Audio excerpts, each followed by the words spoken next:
The sound of metal clinking against the tabletop rang out sharply. Coins rolled haphazardly across the crowded diner, colliding with each other in a mocking jingle. A few patrons looked up, their forks and knives pausing mid-air. I stood there, coffee tray still in hand, the familiar scent of honey pancakes suddenly turning stifling. "Here," Liam Bennett, my adoptive brother, drawled, his voice slow and syrupy. "This tip matches your level, Maddox." He flashed a smile, the kind of grin that belonged to someone who just asserted their power with a handful of cheap coins. I looked down at the table where the morning light glinted off the scattered silver coins. My face burned, the eyes around me turned in my direction, curious, pitying, some even contemptuous. In the corner of the diner, my adoptive father, Cliff Bennett, sat ramrod straight, his gaze cold as steel. My adoptive mother, Marilyn, let out a soft laugh, a sound as sharp as shattering glass. "Don't think these antics will get you a share of your grandfather's estate," Cliff said, his voice firm, cutting through the hushed room. "You're just an adopted son, after all. You have no claim here." Marilyn chimed in, her tone gentle but venomous. "Exactly. No matter how hard you try to prove yourself, it's pointless. This family doesn't need outsiders." I said nothing, bending down to pick up the coins one by one, my hands trembling slightly. Each clink of the coins felt like a blade slicing into my pride. "Thank you," I murmured softly, slipping the coins into my apron pocket before turning away. Behind the kitchen counter, my grandfather, Arthur Bennett, stood silently. He had seen everything. His aged eyes shimmered with a mix of disappointment and sorrow. But he said nothing. He only placed a hand on my shoulder as I passed by, a light, warm, trembling touch as if to say he understood. If someone asked me what happened, I'd say, "Listen, and I'll tell you from the beginning." Just a few minutes earlier, everything had been normal. The diner was packed, filled with the sounds of customers ordering, children laughing, and my grandfather's voice calling out from the kitchen, "Maddox, another plate of fried eggs for table 4. I darted back and forth, sweat beading on my forehead, my worn green apron tied tightly around my waist. I liked this rhythm, busy but warm. Then the door chimed and I looked up. My heart skipped a beat. My adoptive father, Cliff Bennett, walked in, followed by my adoptive mother, Marilyn, and my adoptive brother, Liam. They were dressed impeccably, as if they'd just stepped out of a meeting in Portland. Cliff wore an expensive gray suit, his polished shoes reflecting the diner's lights. Marilyn was draped in a fur coat, her blonde hair meticulously styled, her red lips pursed tightly. Liam, my younger brother, sported a white dress shirt and slacks, hands in his pockets, striding with unshakable confidence. The three of them exuded an air of detachment, as if they didn't belong in this small town in my grandfather's old-fashioned diner. I took a deep breath, forcing a smile. "Hello. Welcome," I said, my voice slightly off. "Please, there's a table over there." I gestured toward a table by the window where the early morning light spilled across the wooden chairs. They didn't respond, only nodded slightly, then brushed past me as if I were a stranger, not someone who had grown up in their home. I placed the menus on the table, my hands trembling slightly. "What would you like today?" I asked, trying to keep my voice steady. Liam picked up a menu, scanned it, and smirked. "Wow, still the same old stuff? Honey pancakes, fried eggs, sausages? I thought Grandpa's diner would have something new by now." His tone was sharp, each word like a small dagger. I bit my lip, scribbling quickly in my notepad, staying silent. Cliff sat upright, his eyes scanning the diner as if appraising a piece of merchandise. "Still waiting tables here, Maddox?" he asked, his voice icy. "I thought you'd have found something better by now." The word better hit like a slap. I felt the curious glances of nearby patrons. I only nodded slightly. "Yes, I like this job." Marilyn, seated beside Cliff, let out a soft laugh, sharp as broken glass. "Like it? You've been here so long, you must be planning to stick around for the inheritance, hmm?" She tilted her head, her green eyes sweeping over me, dripping with mockery. "But Maddox, this place isn't worth waiting for." Her words were like a cold gust of wind, freezing me in place. I wanted to say something, to push back, but my throat tightened. I just lowered my head, finishing their order. A few minutes later, I returned to their table with a tray of food, their demeanor still unnervingly calm. I set the plates down, forcing a smile, but Liam's eyes told me something bad was coming. Then Liam pulled out his wallet. He placed a few bills on the table, an act that seemed polite at first. I was briefly surprised, but then he paused, a malicious glint in his eyes. "Hold on," Liam said softly, pulling the bills back. He reached into his jacket pocket, fished out a handful of coins, and jingled them lightly in his palm. In that moment, I knew what was coming.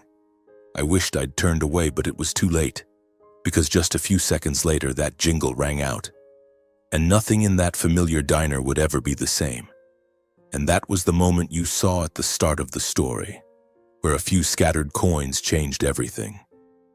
That morning, after Cliff and his family left, the diner slowly returned to its usual rhythm.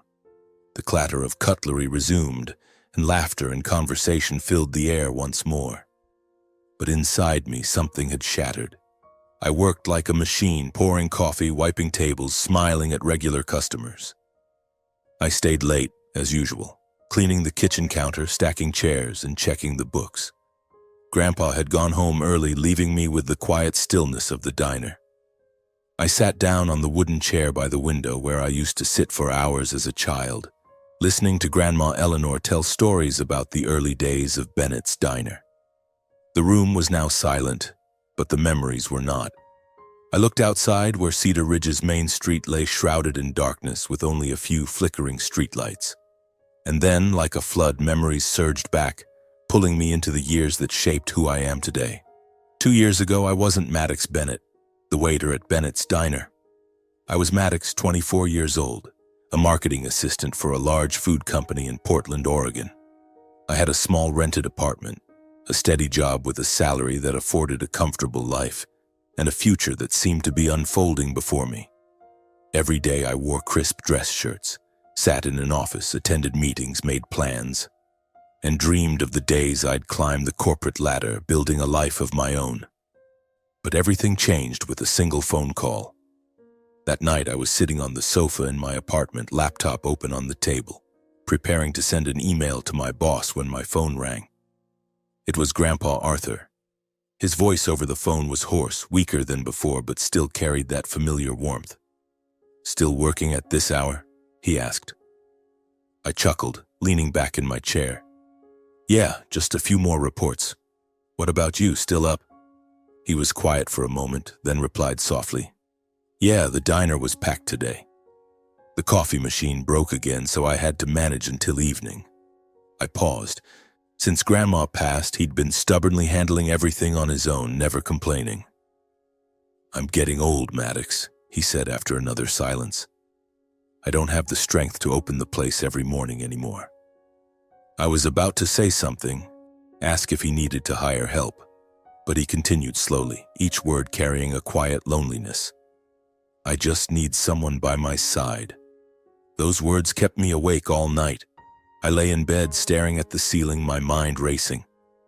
I thought of Grandpa, the diner, and the days when I was a kid running around the kitchen, learning from Grandma Eleanor how to roll dough for pancakes. I remembered Grandpa pulling me into his arms, telling stories about how he and Grandma started the diner from nothing.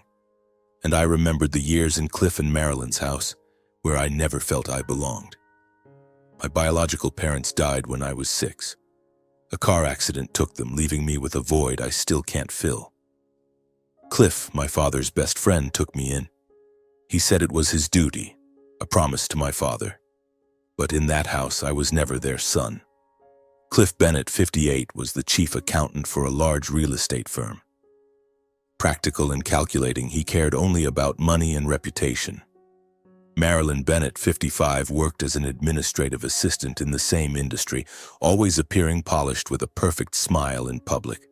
But at home, she called me that boy, as if I were a temporary guest, not someone who'd lived under their roof for 20 years. Liam, my adoptive younger brother, 4 years my junior, was their pride and joy. Spoiled from a young age, he grew up with expensive clothes, lavish vacations, and a sales position in his father's company. From the time I was 10, Liam started calling me the stray or not a real Bennett. At first it was just childish teasing, but over time those words became sharp blades, cutting into me daily. I remember dinners where the three of them laughed and talked about their plans and successes, while I sat silently at the edge of the table eating cold cuts, feeling like a shadow. But I never resented them. I learned to stay quiet, to accept that I didn't belong there. And that night, Grandpa's words, "I just need someone by my side," were a reminder of a promise I'd made to myself. I vowed never to let Grandpa and Grandma feel the loneliness I'd felt in Cliff's house.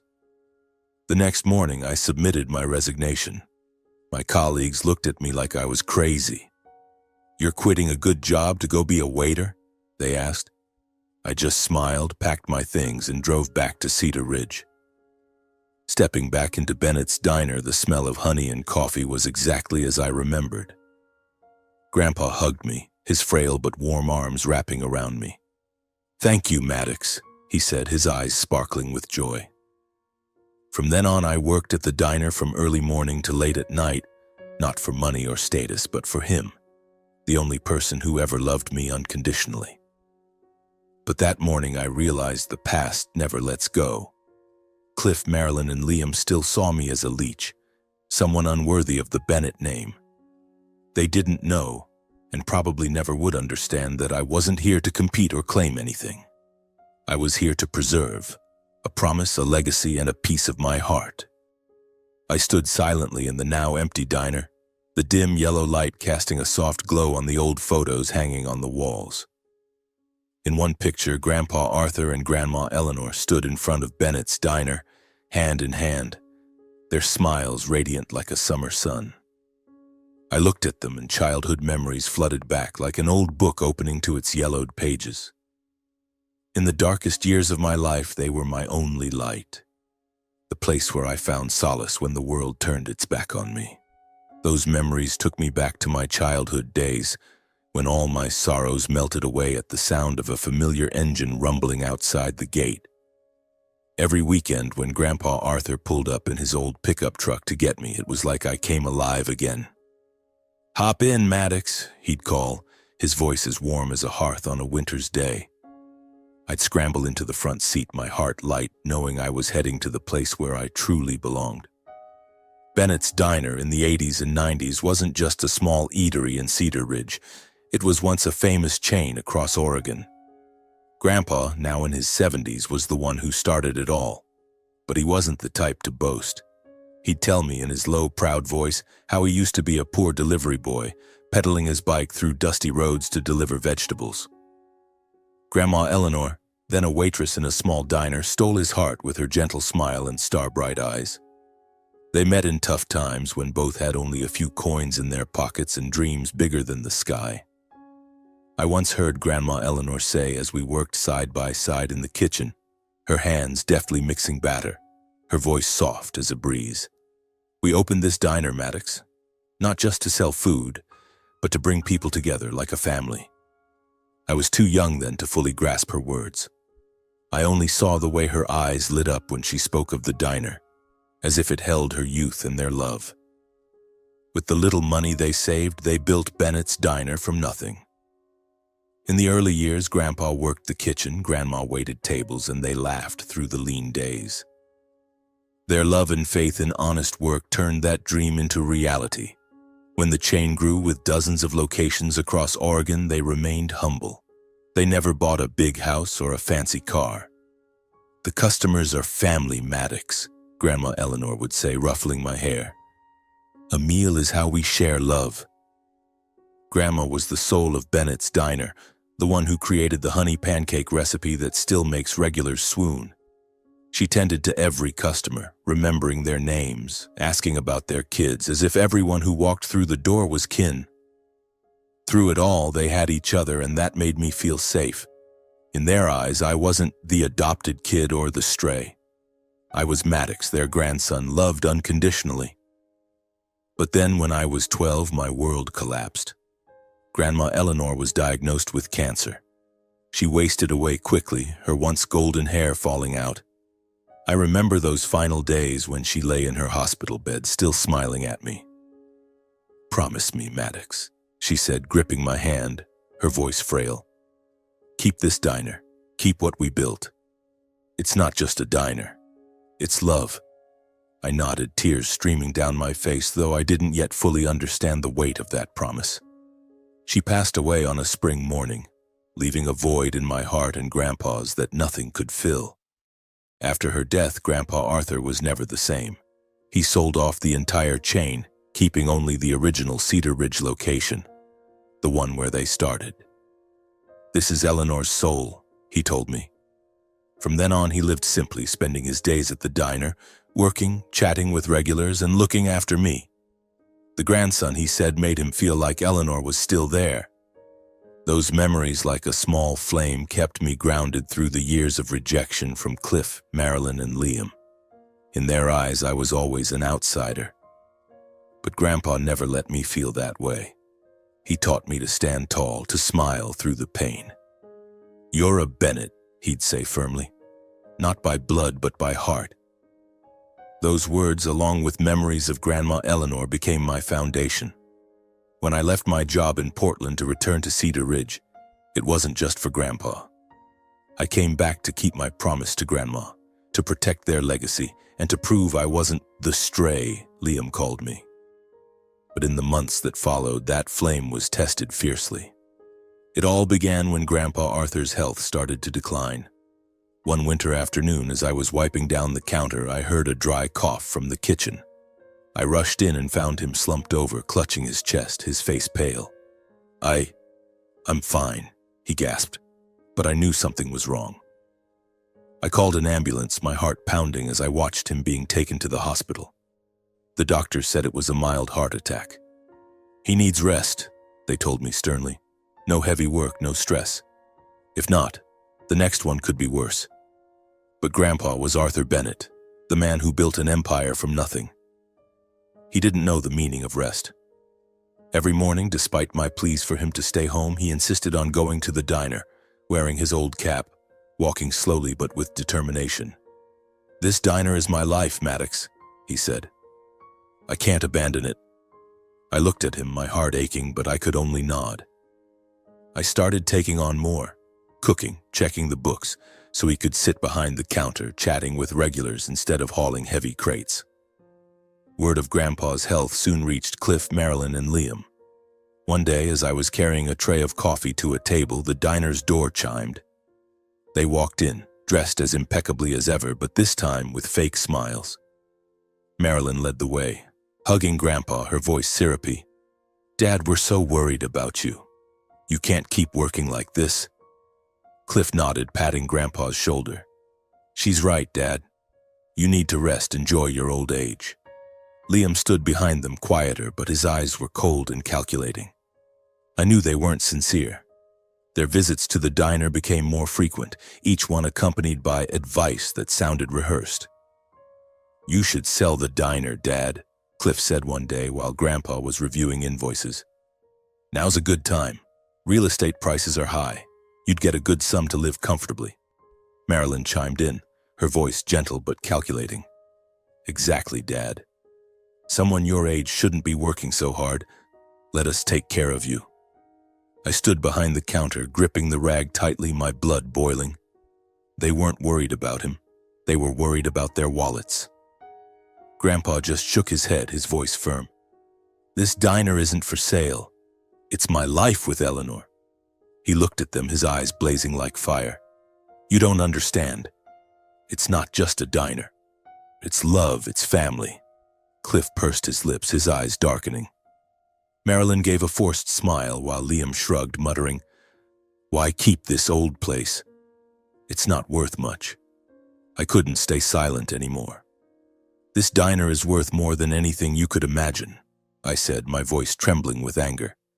"It's Grandpa and Grandma's legacy, built with their sweat and heart.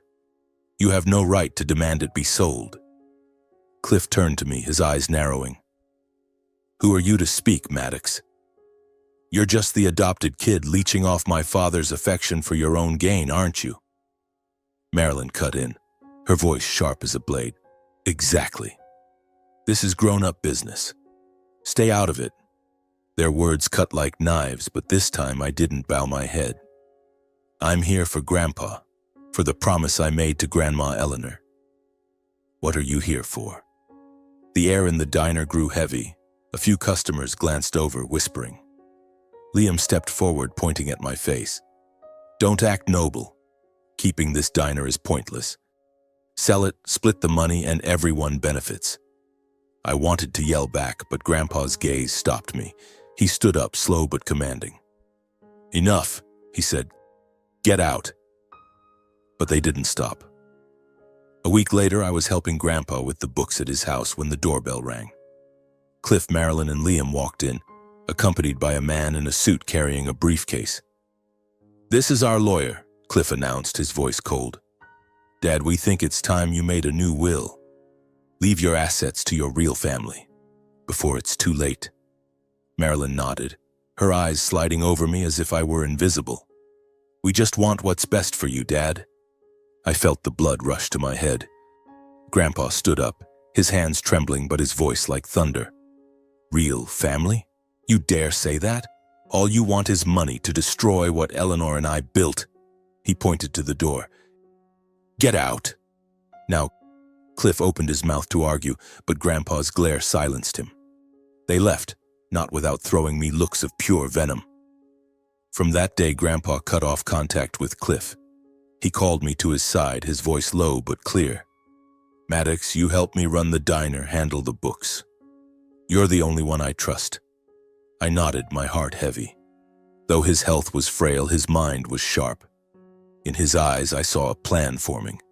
A plan to protect his and Grandma's legacy from the very people who bore the Bennett name. I knew this battle wasn't over. Cliff, Marilyn, and Liam wouldn't give up easily. But neither would I. I'd stand by Grandpa to the end. In the months that followed, I lived as if walking a tightrope. Every morning I watched Grandpa shuffle into the diner, his old cap hiding his snow-white hair, his trembling hands still trying to hold a coffee cup. He didn't say much, but his eyes burned with determination, as if he were preparing for a final battle. I worked tirelessly, hoping to give him some rest. But every time the door chimed, my heart skipped a beat, fearing it was Cliff, Marilyn, or Liam coming to torment him with their venomous words. Grandpa had seen through his son and daughter-in-law's true intentions. "They only want money, Maddox," he told me one evening as we sat in the small room behind the diner, surrounded by Grandma Eleanor's keepsakes. "If I don't act, your grandmother's legacy will vanish." His voice dropped, each word like a knife cutting into his heart. I swallowed hard and asked, "What are you going to do?"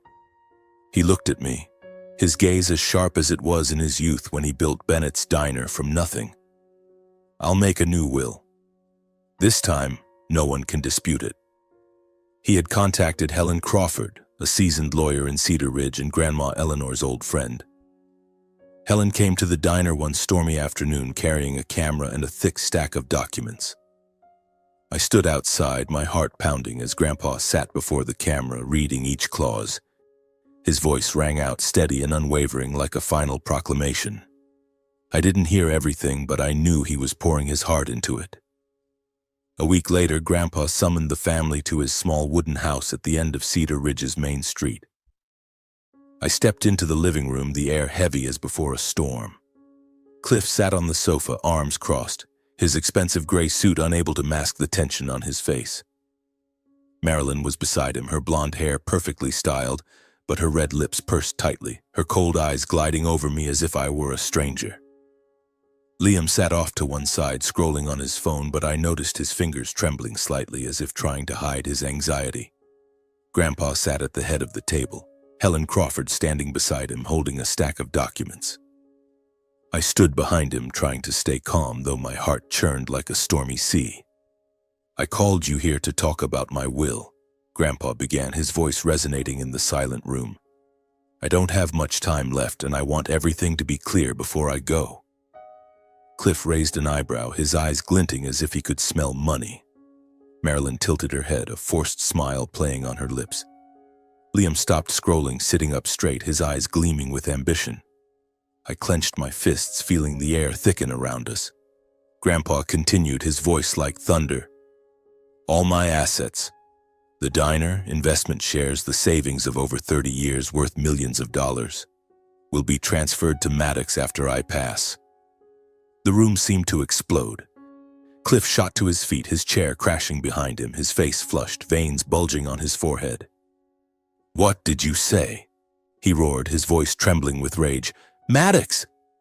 That adopted kid? Have you lost your mind?" Marilyn clutched her husband's arm, her nails digging into his skin, but she couldn't hold back either. "Dad, he's manipulated you," she screamed, pointing at me, her eyes blazing. "He took advantage of your weakness, tricking you to steal our family's fortune." Liam leapt from his seat, throwing his phone onto the sofa, his face contorted with fury. "I knew it," he yelled, jabbing a finger at me. "He's been here, sucking up to Grandpa, acting all noble just to take everything. He's not a Bennett. He's a stray." Each of Liam's words was like a knife, but I stood still, clenching my jaw, looking at Grandpa. He didn't waver. He slammed his hand on the table, his voice so powerful it silenced all three of them. "Be quiet," he shouted. "Maddox is the only one who truly loves me, who values this family's legacy. He understands what Bennett's Diner means, something you've never and will never comprehend. All you see is money, profit.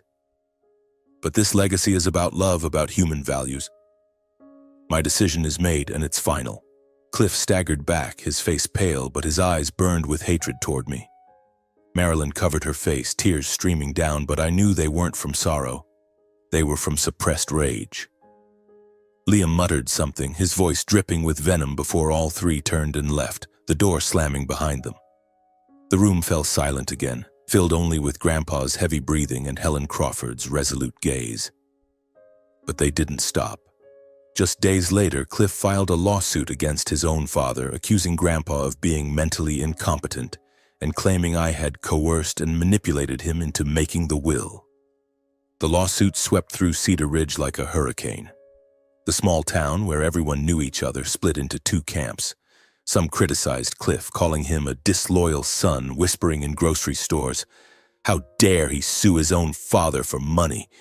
But others cast suspicious glances at me. "Maddox must have a scheme," they murmured behind my back as I passed. "He's just an adopted kid. Why would Arthur choose him?"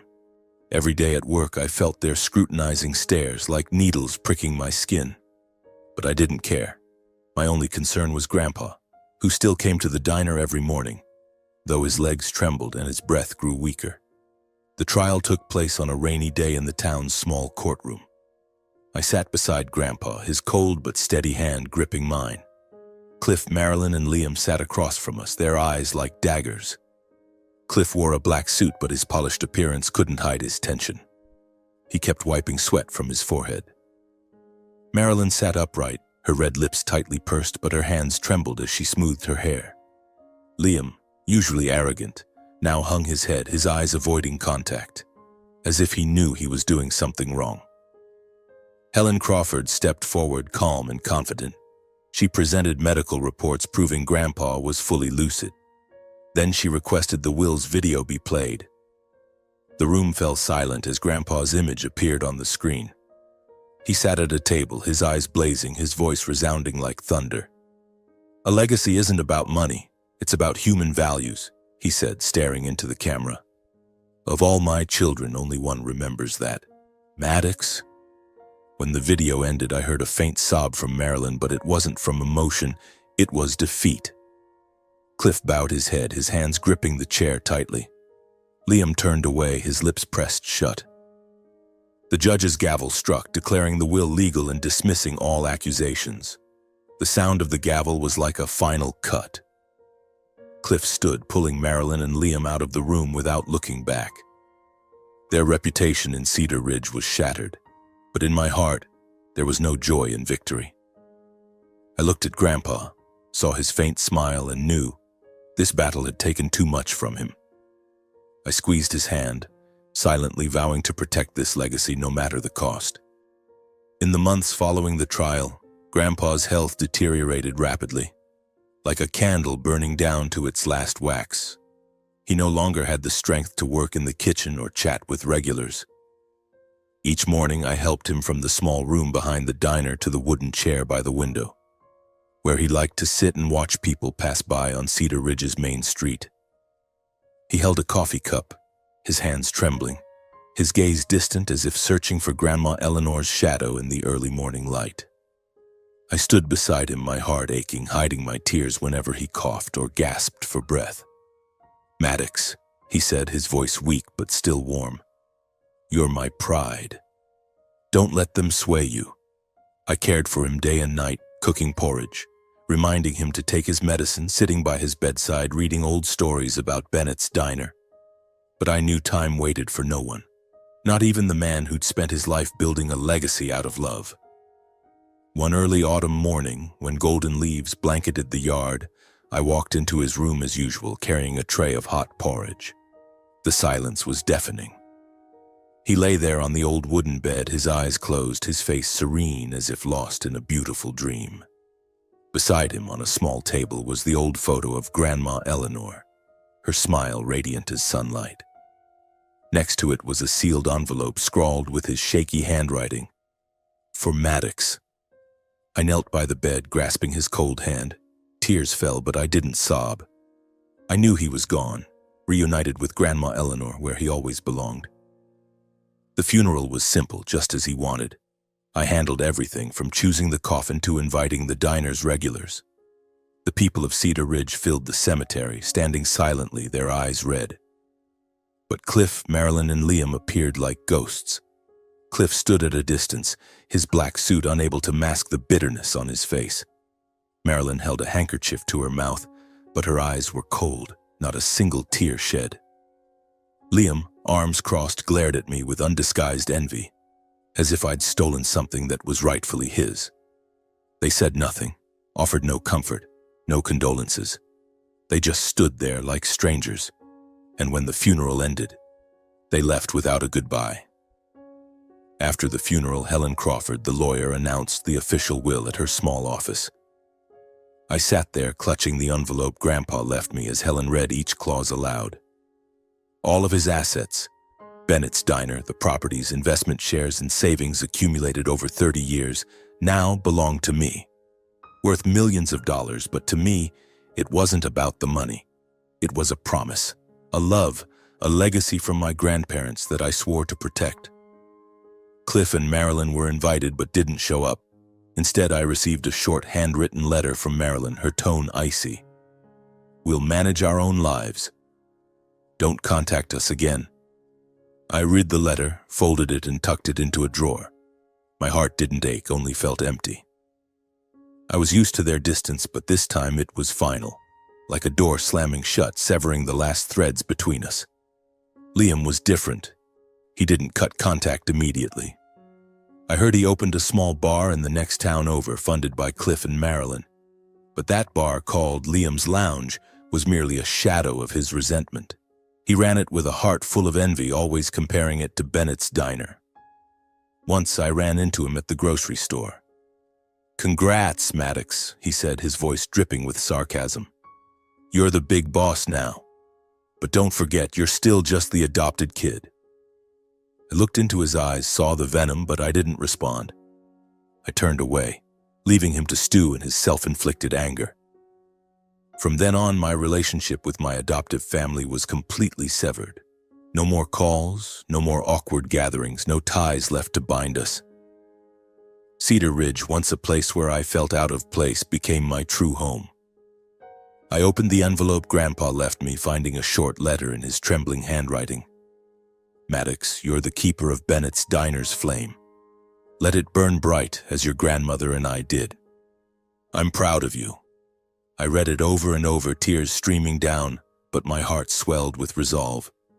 I wouldn't let them down.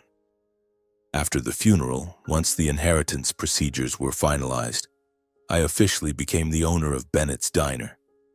Not just the small eatery in Cedar Ridge, but also the properties and investments Grandpa left behind.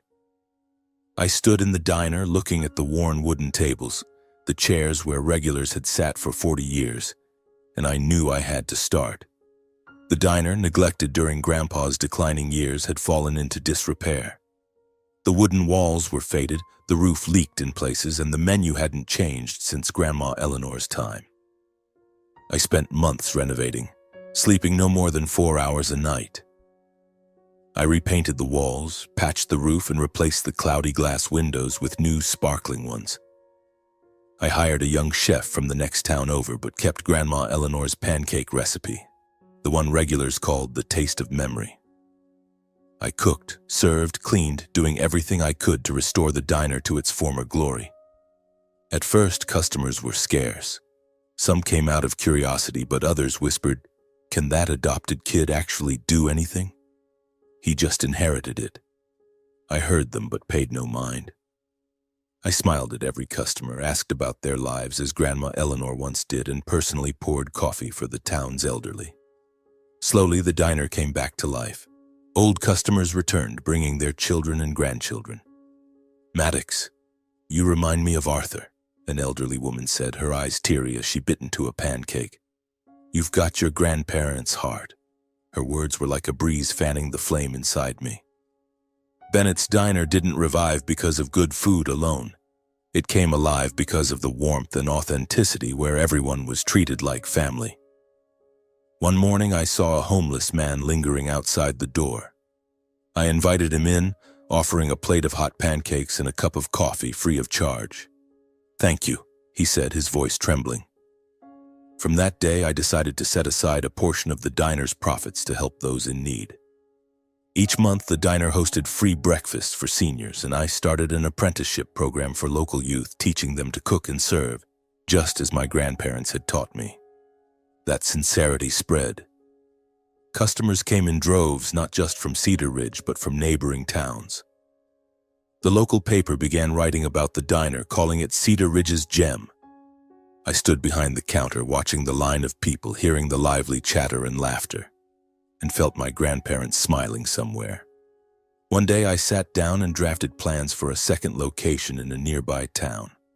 I named the new chain Bennett's Diner Community Table, with the motto, "People matter more than profit." It wasn't just words. Every new branch donated a portion of its revenue to the community, from aiding the poor to funding scholarships for underprivileged kids. The second branch opened, then a third, a fourth. Within 3 years, Bennett's Diner Community Table spread across Oregon, from small towns to big cities. The press praised my model as a diner chain that unites communities, where everyone was welcome, rich or poor. But for me, success wasn't the articles or the revenue numbers. Success was an elderly woman holding my hand, saying she felt like she was coming home every time she ate the pancakes. It was a boy in the apprenticeship program beaming with pride when he made his first pancake. Even as the chain grew, I never forgot the original diner in Cedar Ridge. Every week I returned, standing behind the counter, personally serving the regulars, those who knew my grandparents, who'd heard their love story. One afternoon, as I poured coffee for old Tom, a regular from Grandpa's days, he said, "Maddox, you've done what Arthur and Eleanor always dreamed of. You've kept their flame burning bright." I smiled, but my heart choked with emotion. I wasn't doing this for fame or money. I was doing it for them, for my promise, and for myself. Maddox Bennett, who found life's meaning in every plate of food. But not everything was peaceful. One day I heard that Liam, my adoptive brother, was struggling with his bar. Liam's lounge was losing money, drowning in debt. Part of me wanted to help, but another part remembered the coins he'd tossed on the table, the cruel words he'd spoken. I wondered if a day would come when they'd return, not to fight, but to ask for help. I didn't know, but I knew one thing. I would keep walking my path, preserving my grandparents' legacy and spreading the love they taught me. After 3 years, Bennett's Diner Community Table had become an icon in Oregon. From the small diner in Cedar Ridge, I expanded to dozens of locations, each carrying the spirit of my grandparents. People matter more than profit. The press called me the reviver of the Bennett legacy, but to me it was simply how I kept my promise to Grandpa Arthur and Grandma Eleanor. Meanwhile, the lives of Cliff, Marilyn, and Liam took a starkly different path. I heard from town acquaintances that Cliff, with his overconfident swagger, had poured money into risky real estate ventures. Everything collapsed when the market crashed. Their house, cars, even their savings were sold off to pay debts. Marilyn, once draped in fur coats with a perfect smile, now looked worn and haggard, her polished exterior gone. Liam's lounge fared even worse. The bar, opened with his parents' money, quickly failed. He couldn't pay rent, owed wages to employees, and faced lawsuits that forced him to shut it down. Whispers spread through town. The once proud Bennett family was now in ruins. One winter afternoon, as I stood behind the counter at Bennett's diner, the door chimed. I looked up and my heart seemed to stop. Cliff, Marilyn, and Liam walked in, no trace of their former elegance. Cliff wore an old coat, his face gaunt, eyes sunken from sleepless nights. Marilyn, her hair disheveled, tried to maintain composure, but her trembling hands clutched a worn purse. Liam, once smug with a mocking grin, kept his head down, avoiding my gaze. They stood there amidst the bustling diner like lost ghosts.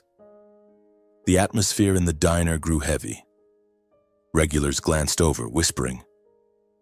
"That's the family that sued Arthur," one said. "What are they doing here?" I took a deep breath, stepped out from behind the counter, and kept my voice calm. "Hello," I said, gesturing to an empty table by the window. "Please have a seat." Marilyn spoke first, her voice trembling, stripped of its former sharpness. "Maddox, we need to talk." Cliff stood behind her, arms crossed, but I saw him swallow hard, as if trying to suppress his pride. Liam remained silent, eyes fixed on the floor, his shoulders slumped like a defeated man. I nodded, leading them to a quieter corner where the diner's noise wouldn't interrupt. In my heart, I knew this wasn't a casual visit. Marilyn began, her voice hesitant. "Maddox, we're in trouble. The bank is foreclosing on our house. We've lost almost everything." Tears rolled down her cheeks, and this time I saw no pretense. Cliff cut in, his voice hoarse. "I didn't want to come here, but we have no other choice." Liam finally looked up, his eyes filled with resentment. "You must be thrilled, huh?" he said bitterly. "You're the big boss now, and we're left with nothing." I wanted to retort, to remind them of what they'd done to me, to Grandpa. But I looked into Marilyn's eyes, saw her desperation, and remembered Grandma Eleanor's words. "Love is the way to heal all wounds." I took a deep breath, keeping my voice steady. "Sit down," I said. "We'll talk."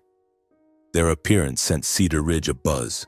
Rumors spread like wildfire. The Bennetts came to beg Maddox for help.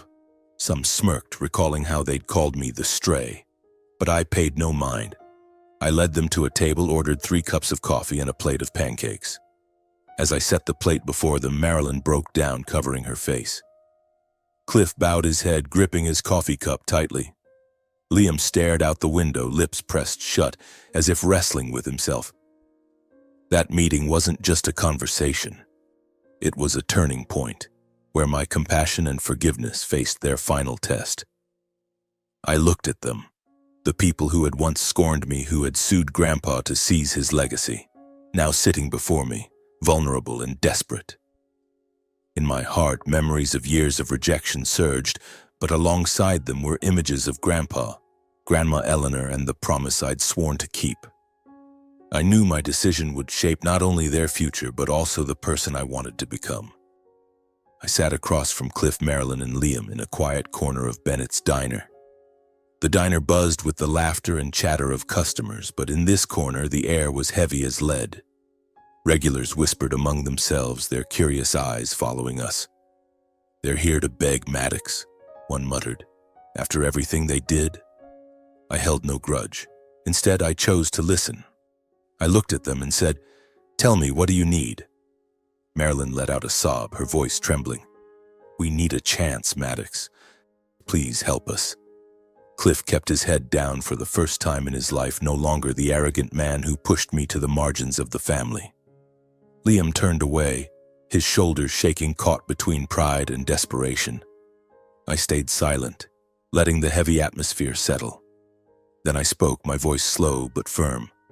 "I'll help, but there's a condition. You'll work with me to preserve Grandpa's legacy, Bennett's Diner. Cliff's head snapped up, his eyes narrowing as if I'd insulted him. You want me to work for you? He growled, slamming his hand on the table, causing his coffee cup to tip and black liquid to spill across the wood. A foster kid telling me what to do. Marilyn grabbed his arm, pleading, Cliff, please, we have no choice. Liam jumped up, pointing at my face, his cheeks flushed. You think I'll bow down and work for you? No way. He turned to leave, but Marilyn pulled him back, sobbing, Liam, stop. We have nothing left. Liam froze, his eyes wavering between anger and pain, then slumped back into his seat, muttering, I don't have a choice. I looked at them, my heart torn between pain and hope. This isn't punishment, I said. This is a chance for you to understand the value of Bennett's Diner, of family. Cliff, you'll manage the inventory and oversee finances. Marilyn, you'll handle personnel and community initiatives. Liam, you'll run a new branch under my supervision. Cliff pursed his lips, his eyes still brimming with pride, but he nodded, his voice hoarse. Fine, I'll do it. Marilyn nodded too, tears streaming down her face. Liam only muttered, whatever you say. The early days were like walking on thin ice. Cliff worked in the inventory room, but every time I checked on him, he glared at me as if I were the enemy. One day, he snapped at an employee for misplacing stock, and I had to step in. Cliff, here, we respect everyone, I said firmly. He fell silent, but I saw him begin to change slowly as he watched the kitchen staff sweat to serve customers. Marilyn, in her role with personnel, struggled at first to organize the free breakfast events. But one day I saw her hug an elderly woman, her eyes red as she listened to the woman's stories of hardship. I never understood this value, Marilyn whispered to me, her voice heavy with regret. Liam managing the new branch was initially careless, ignoring my instructions. Once customers complained about slow service and I had to step in. If you're not serious, I'll replace you, I said, looking him in the eye. He grumbled, but afterward I saw him wiping tables himself, sweat beading on his forehead. One evening he came to me, his voice hesitant. I was wrong, Maddox. I want to do better. It was the first time I saw Liam sincere. The humane environment of Bennett's Diner changed them.